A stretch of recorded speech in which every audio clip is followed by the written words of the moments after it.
जय माता की दोस्तों, कैसे हो आप सब। दोस्तों आप सभी का हार्दिक स्वागत है भक्ति मार्ग ज्ञान यूट्यूब चैनल में। तो दोस्तों आज की इस वीडियो में मैं आप सभी भक्तों को बताने जा रही हूँ तारापीठ साधना।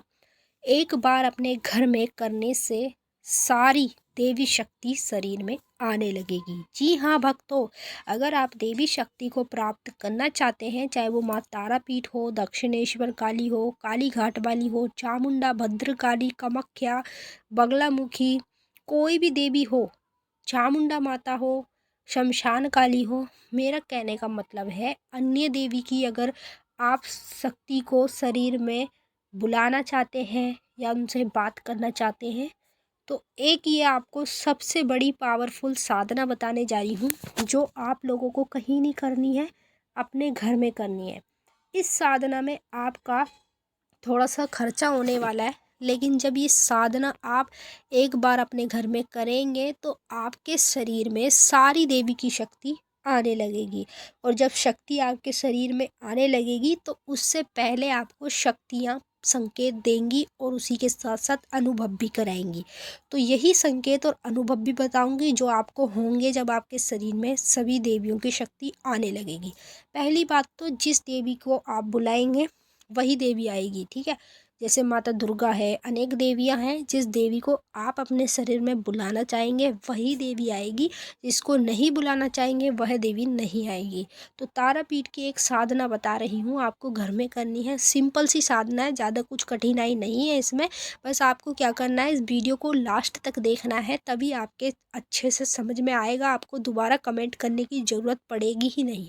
तो चलिए भक्तों, मैं आप सभी को पूरी जानकारी के साथ ही बताऊंगी। बताने से पहले आप सभी भक्तों से एक रिक्वेस्ट करना चाहूँगी, अगर आप भक्ति मार्ग ज्ञान यूट्यूब चैनल पे नए आए हो तो चैनल को जल्दी से subscribe to like share comment जरूर कर लेना, बेल आइकन को ऑल पे सेट कर लेना, ताकि हमारी जो भी न्यू वीडियो आए उसकी नोटिफिकेशन सबसे पहले आप सभी भक्तों के पास पहुँचे।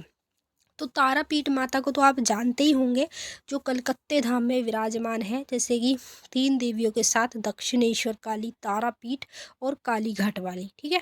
तो तारापीठ की एक ऐसी साधना बताने जा रही हूँ जो आपको अपने घर में करनी है। जो कलकत्ते में तारापीठ का सिद्धपीठ स्थान है, वहाँ पर उसके जस्ट सामने ही शमशान घाट भी है। बड़े बड़े तांत्रिक, बड़े बड़े भगत वहाँ से तंत्र मंत्र का ज्ञान सीखते हैं और उसी के साथ साथ एक अच्छे तंत्र विद्या को प्राप्त कर पाते हैं तारा माता की साधना करके। लेकिन वो तो शमशान घाट में करते हैं, आपको वहाँ करने की ज़रूरत नहीं है। आप सिंपल तरीके से घर में करें अपने, और घर में ही करेंगे तो देवी माँ जिसको आप शरीर में बुलाना चाहेंगे वही देवी आएगी। तारापीठ को बुलाएंगे तो तारा माँ हाजिर होगी, काली घाट को बुलाएंगे तो काली घाट वाली माँ हाजिर होगी। तो चलिए मैं आपको बता देती हूँ ये साधना आपको कैसे करनी है। शनिवार के दिन आप लोगों को एक छोटा सा कंडा लेना है, ठीक है। कंडे को गैस पे जला लेना अच्छे तरीके से। जैसे ही उस कंडे में से धुआं निकलना बंद हो जाता है तो समझ लेना आपकी अग्यारी बन चुकी है। जैसे ही आपकी अग्यारी बन जाए तो आपको अपने मंदिर के सामने ही, मतलब धरती पर बैठ के आसन बिछा के उस कंडे की अग्यारी को किसी उस चीज़ में रखना है जिसमें आप माता को पहले से भोग लगाते हैं, वही चीज़ में आपको कंडे की अग्यारी को रख लेना है। अब अग्यारी रखने के बाद सबसे पहले आपको उसके ऊपर सरसों का तेल डालना है। सरसों का तेल डालेंगे तो उसमें धुआं निकलने लगेगा तेज़ी से, ठीक है। जैसे ही धुआं निकलने लगेगा तुरंत आपको एक तिल्ली जला देनी है, उसमें टच कर देना, अपने आप ही अग्नि पर माता आकर विराजमान हो जाएंगी। फिर उसके बाद आपको क्या करना है, 11 आपको बतासे लेने हैं, ठीक है। और 22 आपको लौंग लेनी है, साबुत साबुत, वो भी फूल वाली। तो 11 बतासे, 22 लौंग आपको माँ तारा के नाम से, इस साधना के नाम से उस अग्यारी पर चढ़ाना है, ठीक है। ये चढ़ाने के बाद एक सूखा गोला लेना है। सूखे गोले को आपको बीच में से काट के, जस्ट बिल्कुल बीच में से काटना है, चाकू से काट के उसको दोनों तरफ से माँ को, तारापीठ को देना है भोग में, ठीक है।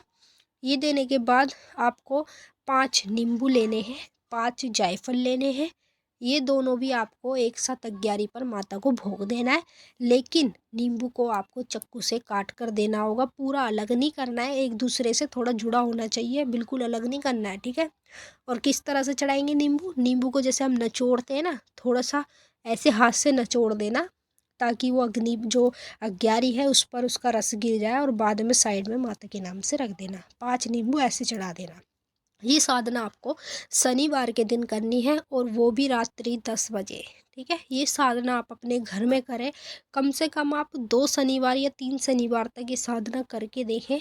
फिर देखना आपके पास माता शरीर में आने लगेगी आपके, और हर तरह से आपको माता के दर्शन भी होंगे। जिस देवी की आप मान्यता पूजा पाठ करते हैं और उसको बुलाना चाहते हैं, तो उसके आपको बिल्कुल स्वयं रूप में दर्शन भी होंगे, और वो माँ आपको संकेत भी देगी, अनुभव भी देंगी। बीच बीच में पूजा पाठ के समय अनुभव भी कराती रहेगी। तो आपको घबराना नहीं है, बस इस साधना को 2 या 3 शनिवार तक करना है, और जिस देवी की सवारी शरीर में बुलाना चाहेंगे वही देवी आपके शरीर में आने लगेगी। तो चलिए भक्तों, मैंने आपको अच्छे से समझा दिया। अब हम आपसे फिर मिलेंगे नेक्स्ट वीडियो में। तब तक के लिए जय माता काली, हर हर महादेव। माँ काली, बाबा भोलेनाथ आपकी मनोकामना